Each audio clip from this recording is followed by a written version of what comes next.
Yo, what the hell's up? Welcome back to Reviews with Jake, where I just got back from seeing Gretel and Hansel. As you'd expect with the name, despite the flip-floppage, is that this is the story of two orphans that get abandoned out in the woods and they seek shelter with an evil witch. Outside of having prior knowledge of the original story that this film is based on, like most people probably have, I've also seen some of the work of the director, Osgood Perkins, who was also the director of I Am the Pretty Thing That Lives in the House, which came out in 2016 on Netflix. It is actually one of the two Netflix original movies that I've reviewed. I've only done two of them, and this was one of them. And that was kind of a polarizing film. A lot of people didn't really like it because they thought it was going to be a horror movie based on the concept, based on the marketing material and the trailer and everything. It was kind of marketed that it was going to be an exciting movie.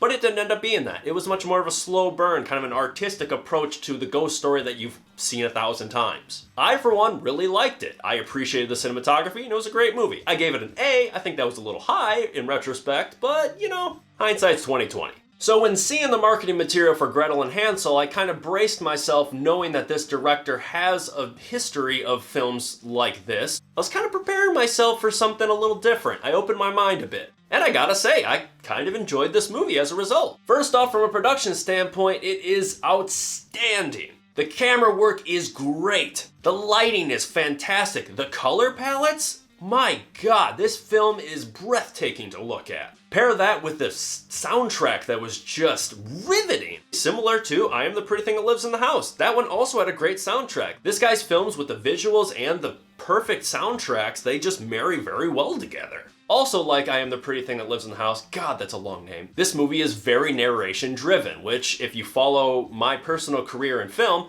I love that style of storytelling. It really lets you get into the head of the people that are involved in the scenarios. And once again, I really enjoyed that aspect of this film. The talent that played Gretel and Hansel did a fine job, but really this show stealer was the witch. Alice Krige, I believe her name is. Forgive me if that's an incorrect pronunciation, but she stole the show. She was a great villain, as I kind of knew she would be based on her previous roles like Silent Hill. She just has a presence to her, and every time she was on screen, you just felt uncomfortable, like she was already like chewing on these kids' arms just by talking. Easily the best villain of the year so far in any movie that I've seen. However, outside of all these positives that I do have to say about the film, I gotta say one big con, and it is a big con, is the story itself. Now, obviously the story that's based upon, written by the Brothers Grimm, is a very short story. So if you made a loyal adaptation of that particular story, word for word, it would probably be like a 25-minute film. So obviously, if you're gonna make a feature-length film on this story, you're gonna have to take some creative liberties, and I was okay with that. I accepted that going in.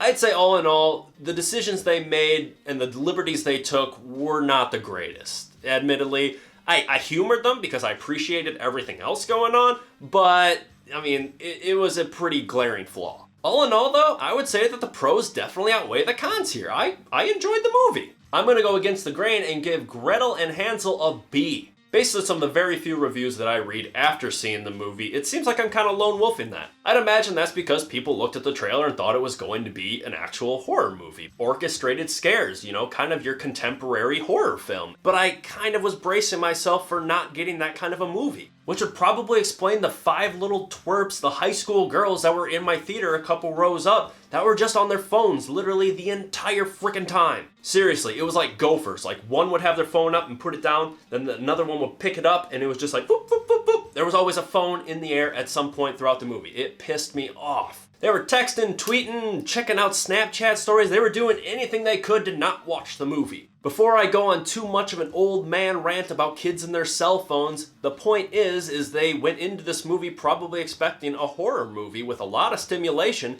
They didn't get it on this screen, so they were like, well, all right. I understand that this movie is going to be very, very polarizing. Some people are going to like it, some people are going to hate it. Set your expectations correctly, go in with an open mind and the correct mindset, and know your tastes. If you're not into movies that are kind of highlighting the art of filmmaking, then this movie probably isn't for you and you're not going to like it. I mean, that's just kind of, there's nothing wrong with that. Do yourself a favor and just stay at home. Save your money, save your time. And also do me and other avid moviegoers a favor by not being there and being on your phones the whole frickin' time. On that note, prayers up to the boyfriend of one of the girls that was down there who literally, and like I said, I could frickin' see it, was just holding up her phone staring at the map, the creepy map that Snapchat has that shows like where all your friends are at. She was watching that like a hawk. The strong foundation of a solid relationship is trust, people. And the strong foundation for a positive movie-going experience is having only one screen to pay attention to, not 5 little ones that are in the corner of my eyes that I constantly have to go like this